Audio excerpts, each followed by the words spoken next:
Greetings, loved ones. Today, we're going to talk about abusive relationships. To get these messages out, please subscribe to our channel so you don't miss a single episode. Follow us on Facebook, Instagram, and Twitter. Hit that like button and please share these messages with others because you never know. By doing so, you could save a life. For those who have never been caught up in an abusive relationship, it seems insane that so many victims allow the abusive situation to continue indefinitely. But what you don't understand is that many abusers are master manipulators. They're skilled at instilling doubts, in turning the tables, and in making their victims question their fundamental perceptions of reality. Victims often get so spun around psychologically and emotionally that they don't recognize themselves as victims or their abusers as perpetrators, but instead come to see themselves as the problem, as responsible for what's happening to them. Or they normalize that abnormal situation and come to take it as acceptable. Skilled abusers set themselves up not as sources of destructive actions, but as sources of protection and authority. Abusive behaviors are rationalized as understandable reactions or as meting out righteous justice, not as attempts to instill doubt in order to maintain control. So why are the aggressors and abusers obsessed with control? Because they are usually helpless victims of abuse themselves in childhood. The abusive situation engendered feelings of helplessness in a hostile world, which manifested as painful anxiety. The chosen method of dealing with this painful anxiety was to try to exert control over surroundings and the people in them by any means necessary.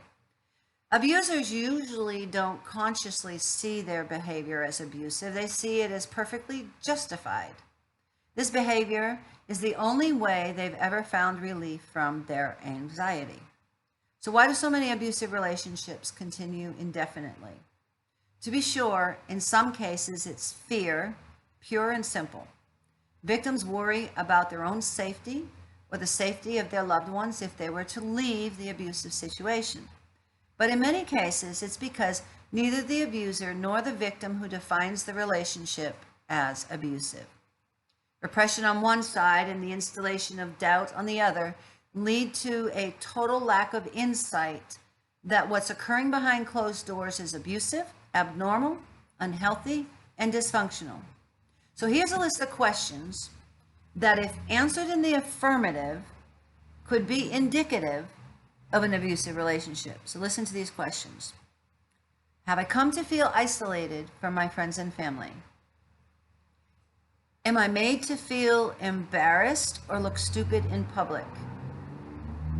Am I often made to doubt my perception or interpretation of events of reality? Do I feel like I need to watch what I say or think? Does this person have to win every argument? Do I feel like it's always my fault when things go wrong? Does this person ever use threats or intimidation to get his or her way? Are my opinions often invalidated? Is always being in control important to this person? Has this person ever been physically violent towards me or threatened physical violence? A common predicament, pardon, forgive me. A common predicament that victims in abusive relationships face is increasing isolation from friends and family members. Aggressors find it easier to accomplish their agendas when their victims' trusted confidants are nowhere to be found and cannot suggest alternative narratives that could cast doubt upon the manipulative narrative gaining traction. A manipulative narrative where the conscious or unconscious purpose is to instill doubt in order to maintain control. Not all abuse is obviously violent or mean. When we think of increasing isolation in the abusive situation, we're likely to jump to get the image of terrified victims being forcefully cut off from those they care about, and victims who are deeply concerned about the repercussions of reaching out for help. But it's a mistake to categorize all abuse in this evil light. Many abusers wouldn't categorize their behavior as abusive and would be shocked and hurt to hear themselves called abusive. The use of delving into the psychology of abuse is to see behavior more clearly in order to put ourselves in a position to effect real productive change. In the context of increasing isolation, a common friendly abusive route steers clear of intimidation and instead fosters an us against the world mentality. This is a neat trick where the true perpetrator in the situation transfers responsibility for destructive behavior onto the ones who could be of some assistance to the victim. The potential helpers come to be seen in a negative light, not as helpers, but as wrongdoers. And in this setup, the abuser works to cultivate the idea of a unified front to face hostile outside aggressors so that increasing isolation from friends and family doesn't feel like a punishment at all, but feels like a freely chosen, reasonable action taken to stand up for what's right and just. In healthy relationships, partners encourage each other to maintain outside connections with their friends and family members.